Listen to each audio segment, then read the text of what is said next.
second South-South Economic Summit will be holding. Well, this time we're joined by Dr. Ndidi Edozien, who is the Secretary, Organizing Sub-committee. Thank you for coming on this morning. Thank you. Your session is going to be about the private sector, but there will also be a public sector participation for about this one. How does it mix? Tell us about it.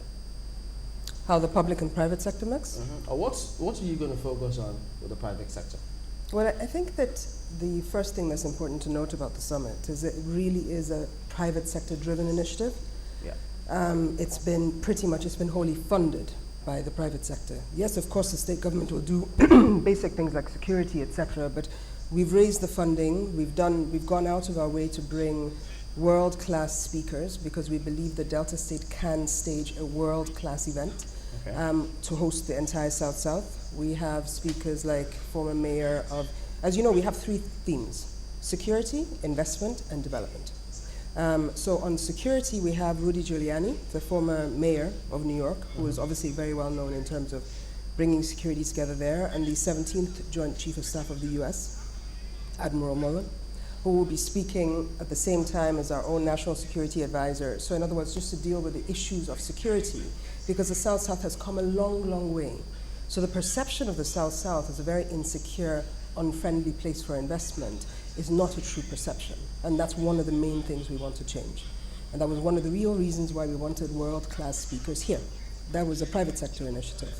The second area in the area of investment is we wanted to make it very clear that the South-South is open for investment. It's not just investment in a particular state of the South-South, but the region.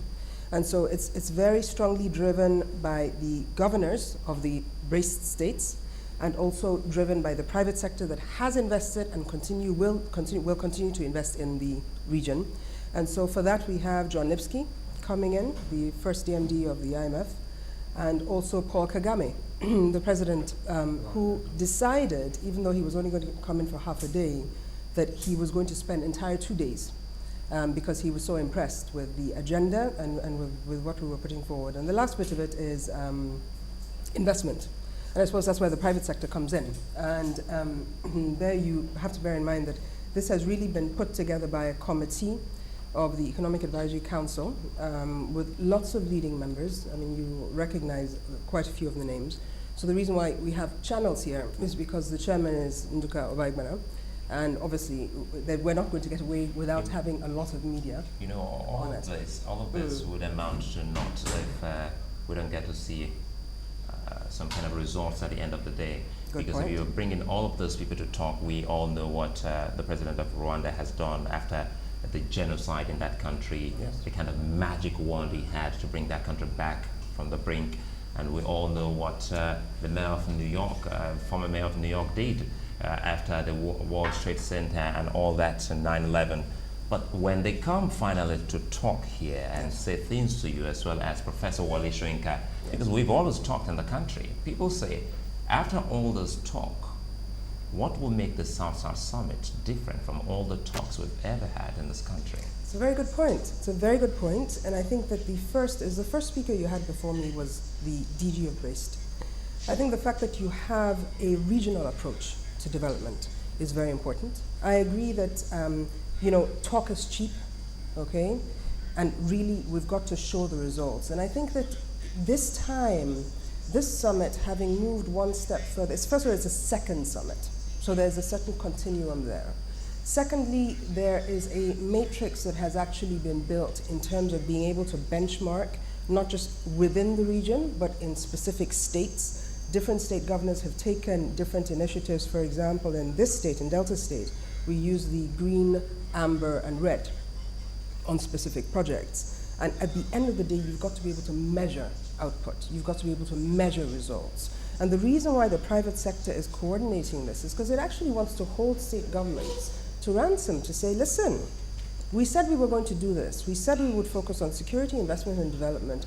This is where we're going. How are we going to go about achieving it? And so the outcome, and if you notice in the program, there are quite a few facilitators and rapporteurs.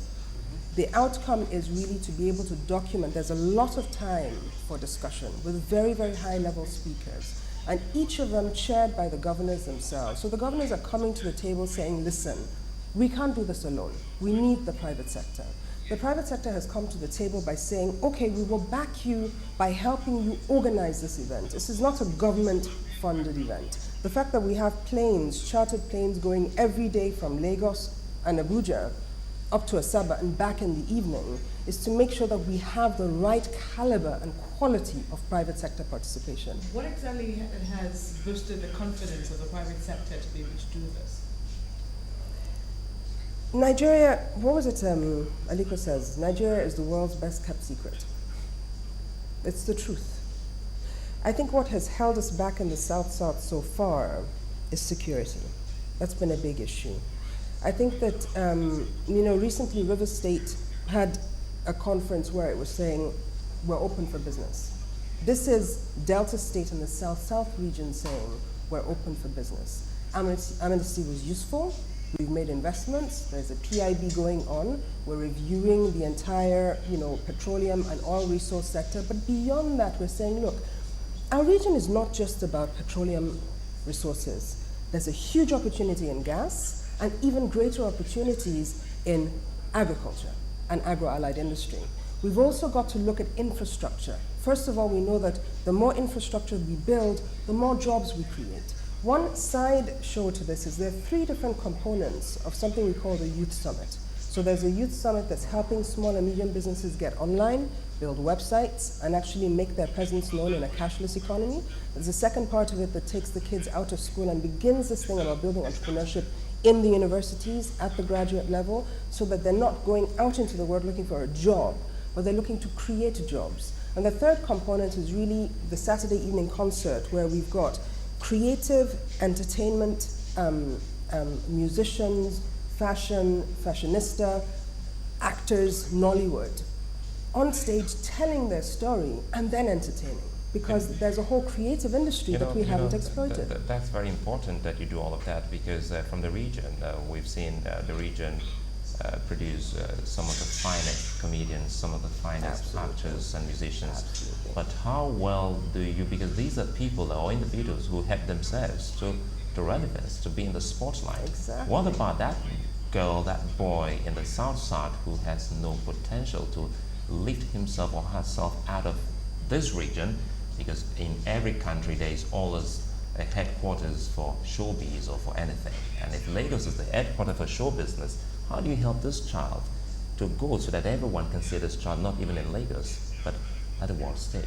Now, look at some of the themes. These are the questions that our different working sessions are asking. So for example, one of them is called investing in people. Another one is called investing in our creative talent.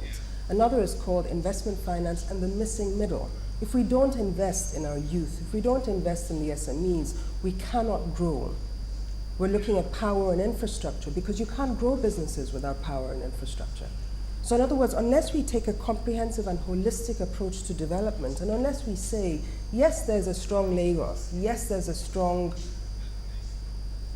Abuja for the political side of things, okay? But we've also got to have in all of our centers, in the South as well, there's a stronger Port Harcourt now, but you've got to build stronger micro-cities, cosmos, in each of the regions in order to fuel that growth.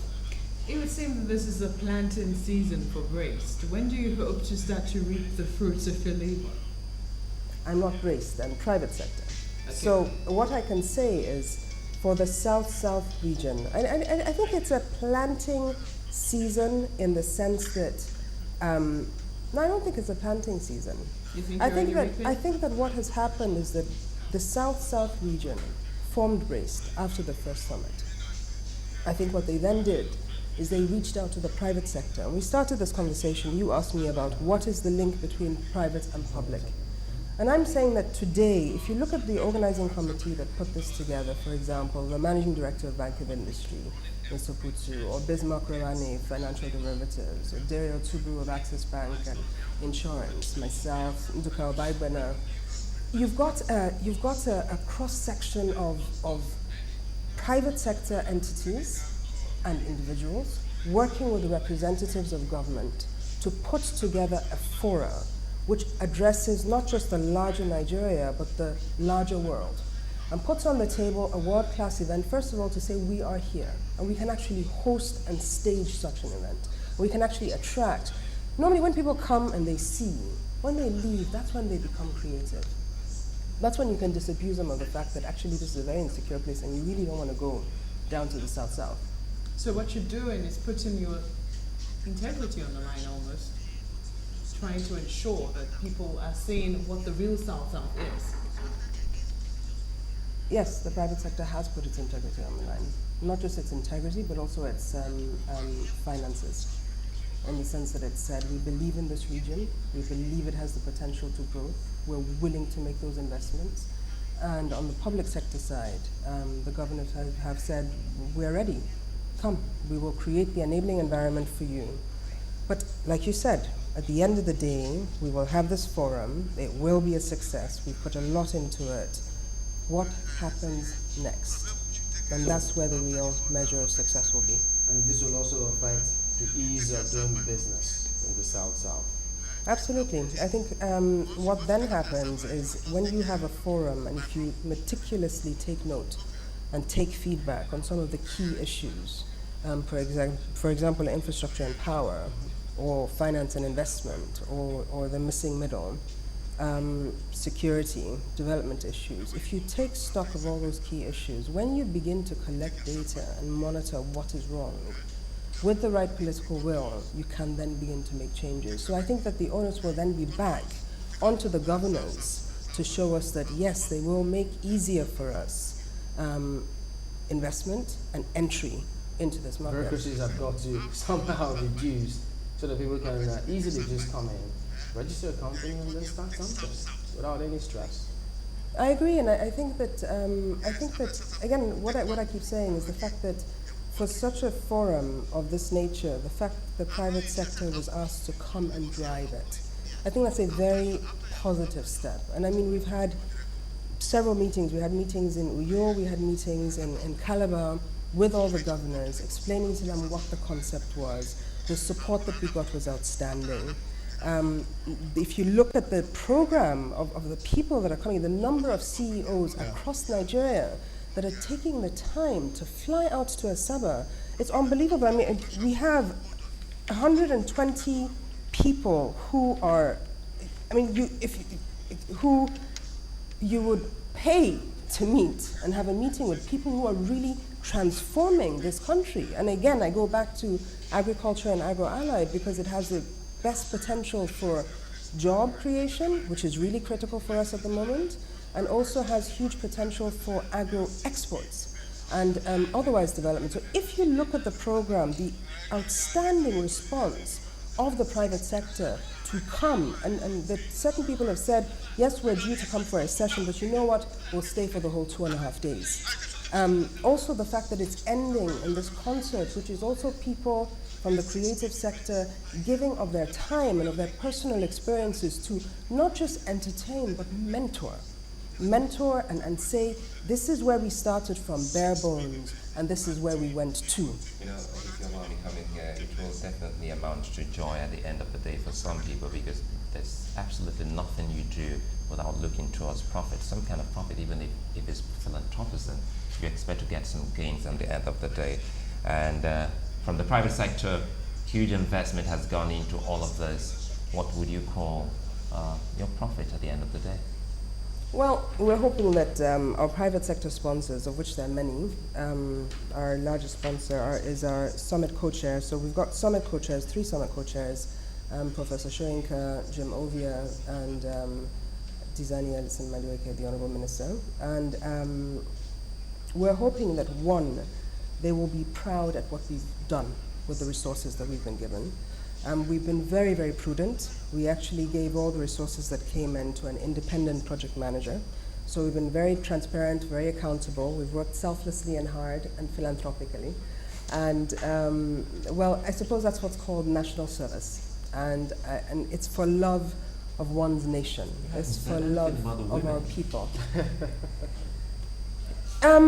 What would you like me to say about the women? I think the women are the bedrock and the backbone of the African economy, and we always have been.